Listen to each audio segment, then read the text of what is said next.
तुला मी गावालाच नेऊन घालतो असं मला आज आहो म्हटले. ते का ते पुढं सांगते तुम्हाला. तर हे चकल्यांच्या भाजणीचं साहित्य आहे, जे की मी स्वच्छ धुवून घेतलं आणि सुकवून घेतलं आहे. तर आता या चकल्या कशासाठी, तर पुढच्या ब्लॉगमध्ये काही ब्लॉगमध्ये तुम्हाला कळेलच. आणि अशी ही चकल्यांची भाजणी भाजायला घेतली आणि दुपारी खूप जास्त गरमी होती आणि मग सकाळची सगळी कामं वगैरे आवरली, परंतु त्यावेळी काही वाटलं नाही. परंतु ज्यावेळी चकलीची भाजणी भाजत होती ना, तेव्हा पाय जाम दुखायला लागले. मग अशा वेळी काय करायचं, म्हणून मग मी किचन वट्ट्यावर बसून भाजणी भाजायला घेतली. म्हणून मग मला आहो म्हणाले की तुला गावाला नेऊन घालतो, मग चुलीवर बसून स्वयंपाक कर. तर बघा अशी मी भाजणी भाजून घेतली छान गव्हाळ रंगावरती. आता हे चकल्या आपण पुढच्या ब्लॉगमध्ये बनवूया. आता हे दळून वगैरे छान आणते, त्यानंतर छान असे चकल्या आपल्याला बनवायच्यात. तर आता खूप गरमी होते, तर आता शांत हे थंड होऊ द्यायचं छान, मग संध्याकाळी दळायला दे.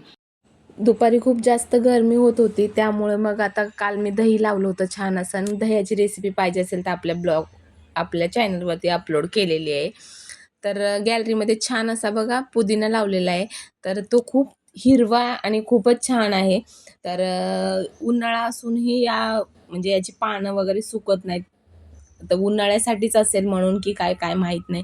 तर ते छान 10-12 पानं घेतली, धुतली स्वच्छ आणि मग खलबत्त्यामध्ये टाकली आणि कोथिंबीर टाकली. तुम्ही जिरे वगैरे टाकू शकता, पण माझ्याकडे मसाला आहे म्हणून मग मी फक्त पुदिना आणि कोथिंबीरच ठेचून घेतली छान.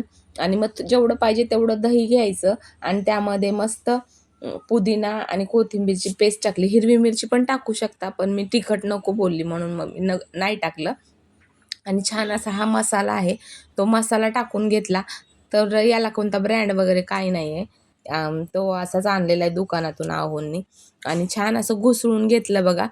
तर तुमच्या इकडे घुसळण्याला काय म्हणतात ते मला माहीत नाही, तर जर कमेंटमध्ये नक्की सांगा काय बोलतात. पण ताक हे नेहमी घुसळूनच प्यावं असं म्हणतात. आणि हा आई ग असा मसाला आहे. तर चक्क आई ग एवढंच नाव आहे त्याच्यावरती. आणि मग छान असं घुसळून घ्यायचं, मिक्सरला नका फिरू. आणि असं दररोजची दररोज फ्रेश बनवून ताक पिया. तर आपल्या शरीराला छान अशी उष्णता कमी होईल आपल्या शरीरातली, आणि हीटही सगळ्यांना शांत देते आपलं ताक. आणि मस्त असं सगळ्यांनी एन्जॉय केला. मीही गॅलरीत जाऊन मस्त असा एन्जॉय झाला आणि खूप छान झालं होतं. व्हिडिओ आवडला तर लाईक करा, शेअर करा, सबस्क्राईब करा. धन्यवाद.